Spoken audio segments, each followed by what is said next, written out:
Hey there, pirates. Welcome aboard the Anime No Me channel. Shanks became a Yonko 6 years ago. Exactly. He wasn't a Yonko at the beginning of the One Piece story, meaning he defeated someone to take their place. And in today's video, you will find out who. I hope for your support to help our crew win, and to do so, you just need to click the thumbs up button, leave a like, and subscribe to the channel. By doing this, you will win an incredible devil fruit, so just comment which fruit you want. Guys, when we talk about the Yonkou and the history of the New World, there's a gap that many One Piece fans would love to see filled. Who was the Yonko before Shanks? This question carries significant historical weight since Shanks became one of the 4 emperors just 6 years ago, as revealed in the Vivre Card databook. This means that someone very influential and powerful held this position before him. To try to uncover this mystery, we need to connect the available information from the manga, databooks, and SBS, along with some theories that make a lot of sense within the universe created by Eiichiro Oda. First, it's worth remembering that the other 3 original Yonkou, Whitebeard, Kaido, and Big Mom, had stories connected to the legendary Rox D. Xebec crew. This initially leads us to believe that the 4th Yonko before Shanks could also have a connection with this ancient crew. Names like Ochoku, Silverax, and other unidentified members remain a mystery, but we know that many of them were legends in their time. Ochoku, for example, was mentioned by Sengoku in chapter 957 as one of the most feared pirates of his era, giving us an idea of his relevance. Among the most likely candidates from this crew is Shiki, the Golden Lion. His significance as one of the most powerful pirates of his time is undeniable. Shiki was one of the few who challenged Roger on equal terms, even facing him directly with his entire fleet. In Chapter 0, which serves as a prologue for the Strong World movie, we saw that he also faced Garp and Sengoku at Marineford, resulting in a defeat where he lost his freedom but not his life. This fact alone is incredible, considering that the justice imposed by the Marines often results in the execution of captured pirates. Shiki survived and escaped impaled down years later, proving his resilience. Shiki is also one of the few pirates from the past who had both the strength and the reputation necessary to be considered a Yonko. He commanded a massive fleet and had a plan to conquer the world, placing him on the same level as Kaido and Big Mom. However, his absence after the time skip raises questions. What happened to Shiki?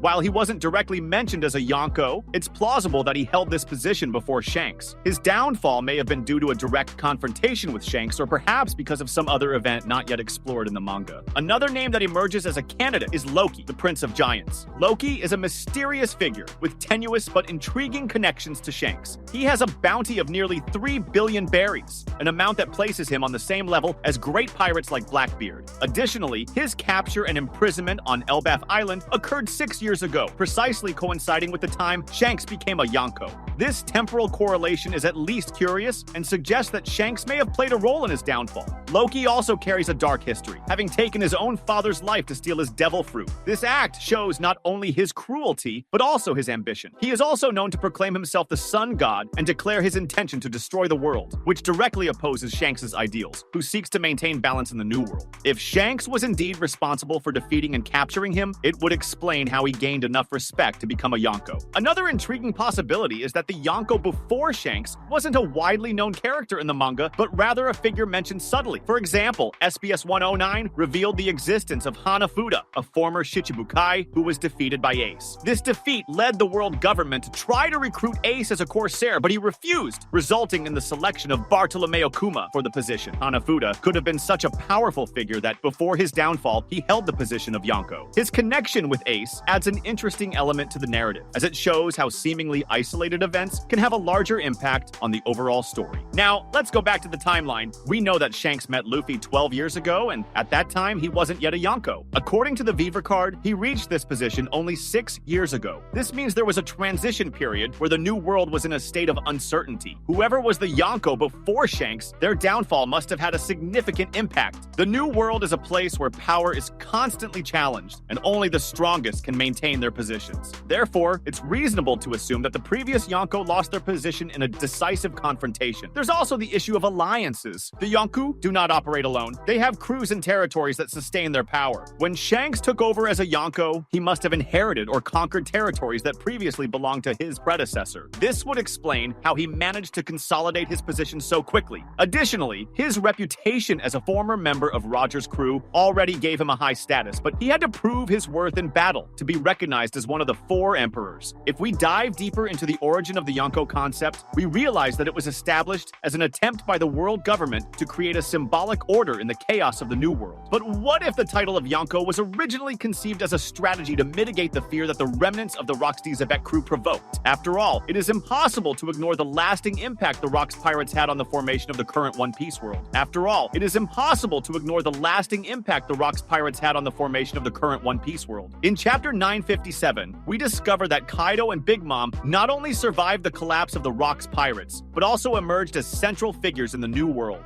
Whitebeard, although following his own code of honor, was also a product of this legacy. This raises the question, did the fourth original Yonko also have some connection to Rocks? The most plausible answer is yes, and the fact that many members of the Rocks crew are still only names or vague references reinforces the idea that they may have played a crucial role in the story that has yet to be revealed to us. Ochoku Wangju is a clear example of this. He was briefly mentioned by Sengoku as one of the greatest pirates of his time, but his story remains shrouded in mystery. However, we know that he was active in Hachinosu, the legendary pirate island where Blackbeard currently reigns. This suggests that Ochoku could have been the fourth Yonko before Shanks. His connection to Hachinosu indicates that he had a significant base of operations, which is essential for any Yonko to maintain their dominion. Another intriguing point is the fact that the title of Yonko, while solidified as a symbol of power in the New World, also serves the world government as a way to maintain balance. In chapter 432, when Garp explains the Yonkou to Luffy, he mentions that they are figures that even the Marines hesitate to face directly. This is not just a matter of brute strength, it is also a matter of strategy. Officially recognizing four pirates as emperors of the New World creates a hierarchy that discourages widespread conflict, while also reinforcing the narrative that the world government still has control over the chaos. If we go back to the period before Shanks became a Yonko, we realize that the vacant position of one of the four emperors likely represented significant instability. The New World is a place where power is constantly challenged, and the fall of a Yonko without an immediate successor would create a dangerous vacuum.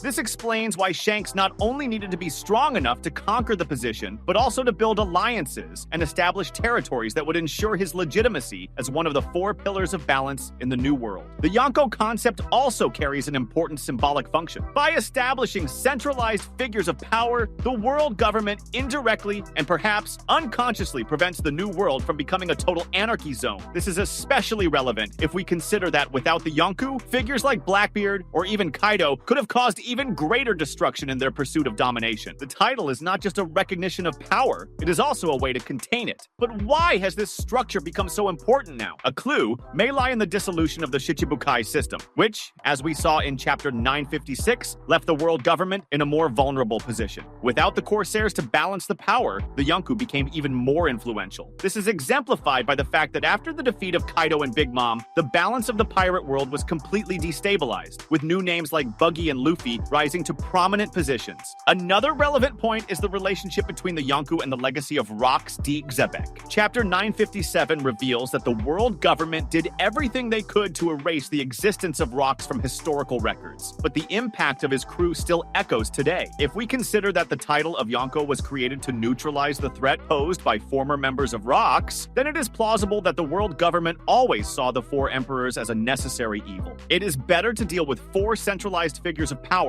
than face a diffuse and uncontrollable threat. Finally, Shanks' rise to the Yonko position is a direct reflection of his ability to navigate this chaotic world. He not only conquered territories and respect, but also positioned himself as a mediator between the most extreme factions. His connection with key figures like the Gorosei, shown in chapter 907, is an indication that he understands the importance of the power balance in the world. This contrasts strongly with figures like Kaido or Blackbeard, who seek to accumulate power solely for themselves. Therefore, the existence of a Yonko before Shanks is not just a matter of historical curiosity. It is a crucial element in understanding how the world of One Piece was shaped. Whether it was Shiki, Ochoku, or some other yet-to-be-revealed character, the Yonko who preceded Shanks played a vital role in the dynamics of the New World and the power structure we know today. When Oda finally decides to explore this gap, we can expect not only revelations about the past, but also confirmation if we got our theories right. But what do you think? Do you believe Shiki, Ochoku, Loki, or another character was a Yonko in the past? Comment below. That was today's content. We hope you liked it and want to share your opinion on the subject. Don't forget to share the video, give it a thumbs up, and I'll see you in the next video. Take care and stay amazing.